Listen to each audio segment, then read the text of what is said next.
Assalamualaikum warahmatullahi wabarakatuh. Sahabat Kakak Nurul yang Kakak cintai, Alhamdulillah kita berjumpa lagi melalui channel kebanggaan saya. Mudah-mudahan menjadi kebanggaan sahabat sekalian, channel Kakak Nurul. Hari ini kita akan membahas terkait bulan yang sedang kita jalani, yakni bulan Safar. Terutama terkait tradisi dan kebiasaan sebagian muslimin di seluruh pelosok Nusantara setiap datang bulan Safar, terutama pada hari Rabu terakhir di bulan Safar, senantiasa melaksanakan atau melakukan tradisi melaksanakan rebok wekasan. Kita akan mengupas tuntas walaupun tidak secara mendetil terkait apa itu rebok wekasan. Sebelumnya, saya ingin menegaskan bahwa sesuai dengan keyakinan Ahlussunnah wal Jamaah, bahwa hari, bulan, tahun dalam Islam itu semuanya sama. Tidak ada bulan yang hina, tidak ada bulan yang sial, begitupun juga hari, begitupun juga tahun, gitu ya. Nah, akan tetapi banyak keyakinan dari sebagian masyarakat, terutama kaum muslimin yang ada di Indonesia, yang ada di Nusantara, meyakini bahwa bulan Safar itu ialah bulan sial, bulan di mana banyak kesialan di situ, sehingga akibat dari keyakinan itu banyak orang yang menghentikan aktivitas di bulan Safar. Aktivitas-aktivitas rutin yang biasa dilakukan di bulan-bulan yang lain direhat sejenak di bulan Safar. Seperti misalkan menikah, kemudian juga membuka usaha, kemudian bepergian, dan lain sebagainya. Nah, dalam pandangan Islam Ahlussunnah wal Jamaah tentu ini tidak dibenarkan. Karena semua bulan itu pada prinsipnya sama, tidak ada waktu sial. Yang ada adalah beberapa bulan yang dimuliakan oleh Allah Subhanahu wa Ta'ala, bukan bulan yang disialkan atau dianggap sial atau dihinakan. Tidak ada. Yang ada ialah bulan yang dimuliakan. Seperti firman Allah dalam Al-Quran, Inna iddatasyuhuri indallahi isna asyara syahron fi kitabillah yawma khalaqas samawati wal ard minha arba'atun hurum. Bahwa semenjak Allah menciptakan langit dan bumi, Allah itu menjadikan waktu atas kita itu ialah 12 bulan. Dan di antara 12 bulan itu ada 4 bulan yang mulia, yang dimuliakan oleh Allah Subhanahu wa Ta'ala. Minha arba'atun hurum. Bulan apa itu? Pertama bulan Dzulqa'dah, kemudian kedua bulan Dzulhijjah, kemudian yang ketiga bulan Muharram, dan yang keempat ialah bulan Rajab, gitu ya. Jadi ada 4 bulan yang dimuliakan oleh Allah. Akan tetapi tidak ada bulan yang dihinakan. Karena mulianya 4 bulan tersebut, sehingga Islam melarang, Nabi melarang persengketaan, permusuhan, apalagi peperangan yang terjadi di bulan-bulan yang 4 itu. Jadi bulan itu adalah bulan yang sangat mulia. Tatkala ada persengketaan, apalagi peperangan, maka harus berhenti di bulan itu untuk menghormati bulan tersebut. Namun kita tidak akan membahas bulan yang mulia yang 4 itu. Pada konten kali ini saya akan membahas sedikit tuntas, walaupun tidak secara mendetil, hanya global saja, hanya secara general saja terkait bulan Safar. Sebagian orang, terutama di kalangan muslim di Nusantara atau di India juga banyak, di Asia lah, yang menganggap bahwa bulan Safar itu bulan sial. Tentu ini tidak benar. Sebagaimana hadis Nabi, la adwa wala tiarota wala hamata wala safaro, bahwa tidak ada kesialan dikarenakan sebuah penyakit. Artinya penyakit itu menular bukan karena penyakit itu sendiri, akan tetapi penyakit itu menular karena ketetapan dan kehendak Allah, gitu ya. Kemudian wala tiarota wala hamata wala sofaro, tidak ada kesialan yang dikarenakan undian dan tidak ada kesialan yang diadakan karena terjadi ada pertanda burung misalkan, dan tentu wala sofar, tidak ada kesialan di bulan Safar. Jadi seluruh hal yang terjadi atas kita, atas seluruh makhluk ini, tentu semuanya adalah ketetapan Allah, takdir dari Allah Subhanahu wa Ta'ala. Artinya apa? Artinya bahwa tidak ada seekor lalat pun yang berjalan, tidak ada sehelai rambut pun yang jatuh dari tubuh kita, tidak ada daun yang jatuh dari pohonnya. Itu semuanya terjadi karena ketetapan Allah, hukum dari Allah, ketetapan dari Allah Subhanahu wa Ta'ala. Tidak ada yang kebetulan. Nah, jadi begitu, tidak ada kesialan di bulan Safar. Maka jika ada sahabat sekalian yang mau beraktivitas di bulan Safar, silakan saja. Tidak ada larangan dan tidak ada hal-hal spesial yang harus dilakukan. Semua sama saja seperti bulan-bulan yang lain, gitu ya. Nah, sebagaimana firman Allah, "Kulla yusibana illa ma kataballahu lana." Bahwa apa yang terjadi menimpa kita, baik dan buruk, atau kejadian yang dianggap menguntungkan, ataupun kejadian yang merugikan kita, kesedihan dan sebagainya, semuanya adalah ketetapan Allah Subhanahu wa Ta'ala untuk kita, yang sudah dipastikan sejak azali, sejak zaman dulu kala, sebelum kita diciptakan, sebelum langit dan bumi diciptakan, sebelum makhluk diciptakan, Allah sudah membuat skenario besar terhadap kita. Begitu ya. Nah, kita akan fokus membahas terkait bulan Safar, kebiasaan-kebiasaan yang sering dilakukan atau tradisi yang sering dilakukan oleh kebanyakan mayoritas muslim, terutama di Nusantara, yakni melakukan Rebo Wekasan. Apa itu Rebo Wekasan? Rebo Wekasan itu merupakan kata serapan. Rebo itu artinya hari Rabu, Wekasan itu artinya, Wekas itu panungtungan kalau dalam bahasa Sunda, atau terakhir. Jadi Rebo Wekasan itu ialah Rabu terakhir.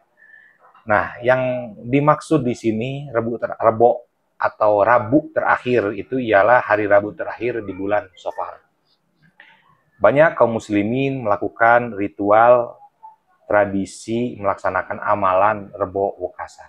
Kita akan mengupas tuntas terkait hal itu. Yang pertama ialah dasarnya, dasar hukumnya. Kita akan membahas dasar hukum atau referensi. Yang kedua, hukumnya. Yang ketiga, kaifiatnya, tata caranya. Kita akan membahas dulu terkait dasarnya. Dasar yang melatar belakangi tradisi ritual yang sering dilakukan oleh kebanyakan kaum muslimin, terutama di Nusantara, pada setiap hari Rabu terakhir di bulan Safar, ialah adanya ibarat dari Syekh Ahmad bin Umar Ad-Dairabi Al-Kabir, salah seorang ulama Mesir yang hidup yang dilahirkan pada tahun 1651 dan meninggal wafat pada tahun 1738 Masehi. Ya, ulama terkemuka Mesir. Di dalam kitabnya yakni Mujarobat Ad-Dairabi. Nanti secara lengkap PDF-nya bisa sahabat sekalian download. Akan saya cantumkan kitab PDF-nya, versi PDF-nya di deskripsi video ini. Dalam kitab tersebut beliau mengatakan faidatun ukhra, faidah yang lain. Zakaro ba'dul arifina min ahlil kashfi wat tamkini. Zakaro ba'dul arifin, telah bercerita, telah mengatakan sebagian para orang yang bijak, sebagian orang-orang yang bijak min ahlil kashfi, dari sebagian ahli kasyaf, artinya ulama yang diberikan anugerah oleh Allah Subhanahu wa Ta'ala, terbuka hijab-hijab al-ghaib, kemudian watamkini dan ahli tamkin. Apa itu ahli tamkin? Ahli tamkin itu ialah ahli hakikat, gitu ya. Ahli hakikat. Hampir sama dengan ahli kasyaf, mukasyafah. Tamkin itu ahli hakikat. Annahu yanzilu fi kulli sanatin. Bahwa sesungguhnya diturunkan pada setiap tahun salah sumiatin wa ishruna alfan, 30 320.000 minal baliyati, dari bencana-bencana, dari balai. Wa kullu dzalika fi yaumil arbi'il akhir. Dan hal tersebut itu turunnya itu pada hari Rabu terakhir min syahri Safar, dari bulan Safar. Fayakunu dzalikal yaum as'aba ayyamis sanati kulliha. Dan oleh karena hal tersebut, pada hari itu, pada hari Rabu terakhir di bulan Safar adalah hari yang sangat sulit. Faman shalla fi dzalikal yaum arba'a raka'atin. Barang siapa yang melaksanakan sholat pada hari tersebut, pada hari Rabu terakhir di bulan Safar, sebanyak 4 rakaat. Yaqra'u fi kulli raka'atin minha ba'dal Fatihah, dibacakan pada setiap rakaat setelah membaca surat Al-Fatihah, surat Inna A'tainakal Kautsar, surat Inna A'tainakal Kautsar, sab'a asyrata marratan, sebanyak 17 kali, wal ikhlaso khamsa marratin, dan dibacakan surat Al-Ikhlas sebanyak 5 kali, wal muawwidzatain marratan, dan membaca surat Falak dan surat An-Nas sebanyak 1 kali, kemudian wayad'u marratan ba'da salami bihadad du'a, dan membaca doa 1 kali setelah salam, membacakan doa ini, ya. Nanti doanya bisa sahabat sekalian download juga di link yang ada di deskripsi lengkapnya. Maka hafidhahullahu bikaromihi min jami'il balaya. Allah akan menjaga, Allah akan ngariksa, menjaga dengan kemuliaannya kepada kita dari seluruh bencana-bencana. Allati yanzilu fi dzalikal yaum, yang mana bencana tersebut diturunkan pada hari itu, pada hari Rabu terakhir di bulan Safar. Walam yahum haulahu baliyatun, dan tidak akan mendekat pada sekelilingnya itu bencana, mintil kalbalaya, dari bencana-bencana, ila tamamis sana, sampai sempurnanya atau genapnya 1 tahun. Artinya dari ibarat ini,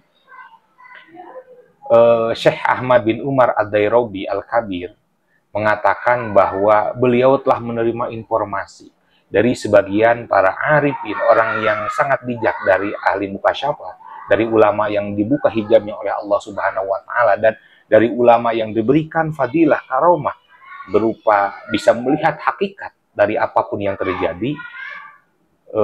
Beliau mengatakan, atau mereka para ahli kasyaf dan tamkin itu mengatakan bahwa sesungguhnya pada setiap tahun Allah itu menurunkan sebanyak 320.000 bencana, yang mana bencana tersebut diturunkan pada hari Rabu terakhir di bulan Safar. Dalam artian Allah akan menurunkan 320.000 rencana bencana untuk 1 tahun. Jadi bukan pada hari Rabu itu diturunkan seluruhnya atau kejadiannya terjadi pada hari Rabu itu, bukan. Akan tetapi kejadiannya diangsur selama 1 tahun, akan tetapi ketetapan itu diturun dari aras ke langit dunia itu pada hari Rabu itu. Akan tetapi kejadiannya tentu diangsur genap 1 tahun. Jadi 320 itu adalah rencana kejadian balai atau bencana untuk 1 tahun, diturunkannya pada hari Rabu. Sehingga kata beliau, faman shalla fi dzalikal yaum arba'a raka'atin, dan seterusnya, barang siapa yang melaksanakan sholat sebanyak 4 rakaat, 4 rakaat pada hari Rabu itu, gitu, maka tentu kata beliau, hafidhahullahu bikarom, Allah akan menjaga orang yang melaksanakan sholat itu, tentu dengan izin serta karomahnya Allah Subhanahu wa Ta'ala, dihindarkan dari setiap bencana, genap untuk 1 tahun itu. Nah, ini hal yang mendasari banyak para ulama yang mengajak umatnya, mengajak para santrinya untuk melaksanakan ritual Rebo Ukasar. Ini dasarnya dulu. Nah, Kemudian setelah ada dasarnya, timbul pertanyaan. Kan ini dasarnya dari kaul ulama, dari ibarat pemahaman para ulama terhadap kasyaf dan tamkinnya. Apakah ini bisa dijadikan dasar? Tentu saja bisa. Karena kita masuk ke hukum. Hukumnya itu ialah sunat. Akan tetapi, seperti kita ketahui, bahwa sunat itu dalam istilah Arab terbagi pada beberapa bahasa. Yang tentu dari bahasa tersebut artinya agak sedikit beda. Walaupun secara general terjemahnya atau maknanya itu sama, sunat. Yang pertama ada sunnat. Sunnat itu ialah setiap perbuatan, perkataan yang dilakukan oleh Rasulullah Shallallahu Alaihi Wasallam semasa beliau hidup dan dilakukan oleh beliau secara terus-menerus, rutin. Maka itu hukumnya sunnat. Itu namanya sunnat, gitu ya. Disebut sunnah Nabi. Kemudian yang kedua, kita akan mengenal istilah mustahab. Apa itu mustahab? Mustahab itu artinya sunnah. Akan tetapi pekerjaan atau perilaku baik berupa anjuran atau berupa larangan yang diutarakan oleh Rasulullah Shallallahu Alaihi Wasallam, akan tetapi tidak dilakukan oleh Rasul secara terus-menerus, paling hanya sekali atau dua kali. Tidak rutin dilakukan oleh Rasul secara terus-menerus, rutinitas, seperti sholat nawafil, sholat rawatib dan sebagainya gitu.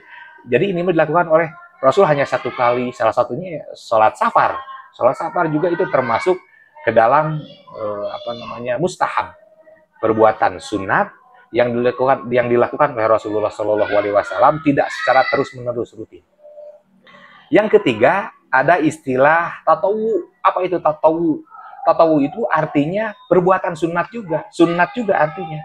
Akan tetapi maknanya ialah perbuatan baik yang dilakukan oleh seseorang yang tidak dicontohkan oleh Nabi atau tidak dilakukan oleh Nabi. Akan tetapi berdasarkan inisiatif dirinya, inisiatif kita sendiri gitu, dan mengandung kebaikan di situ. Artinya perilakunya, perbuatannya, amal tersebut tidak dilakukan secara tidak bertentangan dengan syariat Islam. Nah, itu tatawu artinya. Nah, sehingga melakukan sholat atau melakukan ritual rebok wekasan, maka masuknya ke tatawu, perbuatan sunat, perbuatan baik, tradisi baik, yang mana jika kita lakukan itu mendapatkan pahala, namun jika kita tinggalkan kita tidak berdosa. Jadi secara umum gitu, baik sunat ataupun mustahab ataupun tatawu ataupun mandub, itu ialah pekerjaan yang jika kita lakukan kita mendapatkan pahala. Akan tetapi jika kita tinggalkan kita tidak akan mendapatkan siksa. Itu persamaannya. Akan tetapi kalau tatawu itu ialah inisiatif seperti aurad-aurad, sholat-sholat yang dilakukan secara khusus oleh kita, gitu ya. Nah, itu sholat rebok wekasan. Jadi hukumnya tatawu, hukumnya sunnah. Nah, bagaimana tata caranya? Tata caranya itu sudah dijelaskan oleh Syekh Abdul Hamid bin Muhammad Quds bin Muhammad Ali Quds Al-Maki. Beliau adalah Imam Masjidil Haram di Mekah yang lahir pada tahun 1863 Masehi dan wafat 1915 Masehi. Beliau dilahirkan dan wafat di Mekah Al-Mukarramah. Beliau Imam Masjidil Haram. Ya. Nah, sedikit bercerita tentang biografi beliau. Beliau itu sering digadang-gadang sebagai ulama Nusantara. Karena memang iya, gitu ya. Jadi, walaupun beliau dilahirkan, kemudian tinggal menetap di sana, dan sampai diwafatkan di Mekah, dilahirkan, menetap, dan wafat di Mekah, akan tetapi beliau menisbahkan dirinya, itu dengan Quds, dengan Kudus, bukan Quds Palestina ya, Baitul Maqdis bukan, tapi Quds, itu ialah Kudus. Kenapa demikian? Karena beliau bercerita di dalam kitabnya, di dalam Kanzun Najah Wassurur fi Fadailil Azminah Wassuhur, tentang biografi beliau, bahwa beliau menisbahkan itu karena ayahnya, yakni Muhammad Ali Kudus, itu ialah orang Indonesia. Kemudian beliau menetap di Arab Saudi, di kota Mekah, dan beliau melahirkan Syekh Abdul Hamid, gitu, Syekh Abdul Hamid. Nah, jadi saking cintanya terhadap Karuhun, keturunan beliau atau nasab beliau yang dari Nusantara, beliau menisbahkan dirinya Kudus, Al-Quds, gitu ya. Nah, kata beliau dalam kitab Kanzun Nazah Wassurur fi Fadailil Azminah Wassukur, kata beliau, wa misluhu sholatu sofar. Nanti link kitab Kanzun Nazah Wassurur fi Fadailil Azminah Wassukur ini akan saya cantumkan juga, bisa sahabat sekalian download juga ya di deskripsi. Nah, wa misluhu sholatu sofar. Sebelumnya beliau menjelaskan tentang perbuatan haram yang dilaksanakan di bulan Sofar. Wa misluhu sholatu sofar. Hukumnya haram seperti melaksanakan sholat sofar. Jadi melaksanakan sholat yang dikhususkan untuk sofar, misalkan diniatkan niat abdi sholat sofar, saya berniat melaksanakan sholat safar, maka sofar bukan safar, sofar bulan sofar, maka ini hukumnya haram. Akan tetapi faman aroda as-sholata fi waqti hadhil awqat falyanwi an-naflal mutlaqo furoda. Barang siapa yang bermaksud melaksanakan sholat di hari Rabu terakhir di bulan Sofar ini dengan niat sholat sunat mutlak dan furoda, dilakukan secara sendiri-sendiri, tidak dilakukan secara berjamaah, maka itu hukumnya boleh. Min ghairi adadin muayyanin wa huwa ma la yataqayyadu biwaqtin wa huwa ma la yataqayyadu biwaqtin wala sababin wala qasdin. Jadi kata beliau, jika kita ingin melaksanakan sholat di bulan Sofar ini, terutama pada hari Rabu terakhir di bulan Sofar, sebagaimana anjuran dari Imam Ahmad bin Umar Ad-Dairobi dalam Mujarobat Ad-Dairobi tersebut, yang menganjurkan kita untuk melaksanakan sholat 4 rakaat, maka kata beliau, haruslah kita berniat melaksanakan sholat sunat mutlak, gitu ya. Nah, secara mendetail beliau juga membahas terkait alternatif-alternatif. Jika tidak memakai niat sholat sunat mutlak, maka kita bisa melaksanakan sholat sunat hajat. Karena pada prinsipnya sholat sunat mutlak itu tidak ada larangan, itu baik-baik saja. Dan juga sholat sunat hajat baik-baik saja. Nanti akan dibahas secara spesifik bagaimana kaifiatnya, gitu ya. Nah, jadi pada dasarnya kembali lagi tidak ada hal yang dilarang dalam melaksanakan rebo wekasan. Amaliyah-amaliyah atau tradisi-tradisi, ritual-ritual yang dilaksanakan pada hari Rabu terakhir di bulan Sofar itu pada dasarnya baik, ya. Karena di dalamnya kita melaksanakan sholat sunat. Sunat apa? Bisa sholat sunat mutlak atau bisa sholat sunat hajat. Kan tidak ada hari Rabu bulan Safar juga kita biasa melaksanakan sholat itu. Kemudian melaksanakan kebaikan yang lain seperti sodakoh, baca Quran. Kan sodakoh itu, sodakoh itu tanfa'ul balak. Memberikan sodakoh itu bisa mencegah kita dari keburukan, mencegah kita dari bencana, gitu ya. Jadi tidak ada hal yang buruk. Nah, kita sekarang akan membahas kaifiatnya. Kaifiatnya bagaimana? Kaifiatnya atau tata caranya melaksanakan sholat Rabu wekasan itu ialah yang pertama, bisa 2 niat. Bisa sholat sunat mutlak, bisa sholat sunat hajat. Kalau sholat sunat mutlak, niatnya usolli sunnatan rok'ataini lillahi ta'ala. Saya sholat sunat sebanyak 2 rakaat karena Allah Ta'ala. Jadi kalau sholat sunat mutlak, itu 4 rakaat itu dibagi 2 salam. Dibagi 2 salam. 4 rakaat, 2 kali salam. Nah, kalau kita niatnya sholat sunat hajat, maka itu kita bisa langsung melaksanakannya sebanyak 4 rakaat. Akan tetapi tanpa tasyahud awal. Jadi kalau niatnya sholat sunat mutlak, saya berniat melaksanakan sholat sunat. Cukup sampai di situ. Maka itu dilaksanakan sebanyak 2 kali salam. 4 rakaat, 2 kali salam. 2 rakaat, salam. 2 rakaat, salam. Nah, kalau kita memakai niatnya sholat sunat hajat, usolli sunnatal hajati, lidap ini bala, arba'a raka'atin lillahi ta'ala. Saya berniat sholat sunat hajat untuk menolak bencana. Nah, maka itu kita lakukan sebanyak 4 rakaat. Tentu 4 rakaat itu tanpa tasyahud awal. Jadi langsung setelah jadi langsung 4 rakaat tanpa ada terselang oleh salam, tanpa ada terselang oleh tasyahud awal. Itu. Nah, kemudian bacaannya setelah selesai membaca surat Al-Fatihah, pada setiap rakaat kita membaca surat Al-Kautsar sebanyak 17 kali, membaca surat Al-Ikhlas Qul huwallahu ahad sebanyak 5 kali, membaca surat Al-Falaq sebanyak 1 kali, dan membaca surat An-Nas sebanyak 1 kali. Itu kita baca setelah kita membaca surat Al-Fatihah pada setiap rakaat. Baik itu kita berniat sholat sunat mutlak yang 2 rakaat itu, ataupun kita berniat dengan niat sholat sunat hajat lidaf'il bala. Jadi setiap selesai membaca surat Al-Fatihah, maka membaca surat ini, yakni Inna a'toinakal kautsar sampai selesai, itu sebanyak 17 kali. Kemudian membaca surat Kulhu atau Al-Ikhlas sebanyak 5 kali, kemudian surat Al-Falaq 1 kali, dan surat An-Nas 1 kali. Gitu ya.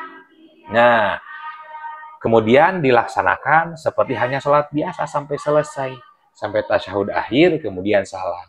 Baru setelah selesai membaca salam, kita dianjurkan untuk membaca surat Yasin cukup 1 kali. Akan tetapi, pas membaca ayat salamun qaulam mir rabbir rahim, kita dianjurkan membaca ayat tersebut sebanyak 313 kali. Jadi surat Yasinnya 1 kali, akan tetapi pas kebetulan di ayat salamun qaulam mir rabbir rahim, maka dibacanya itu 313 kali. Nah, setelah itu baru membaca doa lidaf'il bala. Doanya bisa sahabat download juga di link yang ada di deskripsi video ini. Begitu ya. Jadi setidaknya sudah jelas terkait dasarnya dari mana, kemudian hukumnya bagaimana, kemudian kaifiat dan tata caranya bagaimana. Nah, tentu saja banyak orang yang berbeda pendapat. Maka silahkan saja.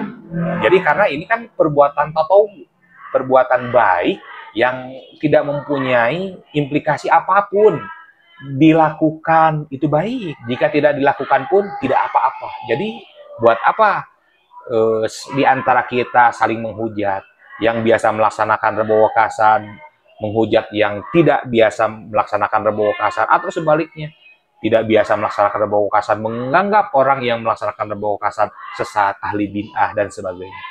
Tidak elok juga antar sesama saudara saling berselisih, karena diakibatkan pemahaman kita terkait tatawwu itu. Karena begini, hadirin sekalian, sahabat sekalian, kenapa perbuatan ini, tatawwu ini menjadi baik? Karena apa? Karena ada hadis Nabi, kam min amalin yatasawwaru bi surati amalid dunya fayasiru min amalil akhirah bi husnin niyah. Jadi banyak perbuatan-perbuatan yang tadinya ini perbuatan duniawi, tidak ada hubungan dengan ukhrawi, akan tetapi karena baik niat kita, maka perbuatan tersebut jadi perbuatan akhirat, ukhrawi. Begitu. Nah, apalagi jika kita melaksanakan sholat sunat mutlak atau sholat sunat hajat, kemudian diakhiri dengan membaca Yasin. Tidak ada hal yang berbeda. Perbuatan baik dilakukan dengan cara yang baik tentu akan mendapatkan pahala. Begitu. Jadi tidak usah bersengketa. Yang biasa melaksanakan rebo wakasan silahkan laksanakan. Yang tidak biasa jangan menghujat orang yang sudah biasa melaksanakan ritual rebo wakasan. Toh ini hanya tradisi dan tatawwu, artinya perbuatan itu baik Karena perbuatannya baik, niatnya baik, tentu akan mendapatkan pahala jika dikerjakan. Namun, tidak berbuah menjadi dosa jika ditinggalkan. Jadi tidak apa-apa. Nah, mudah-mudahan konten saya ini bisa dipahami, dan saya tidak bermaksud untuk mencela pihak lain atau mengajak berdebat pihak lain yang tidak setuju. Jika ada pertanyaan, silahkan sahabat sekalian tulis di kolom komentar. Untuk pembahasan terkait bid'ah atau terkait syafar, insya Allah kita akan membahas di konten yang lain yang khusus membahas itu. Demikian dari saya, wal afu minkum, wallahul muwaffiq ila aqwamit thoriq. Wassalamualaikum warahmatullahi wabarakatuh.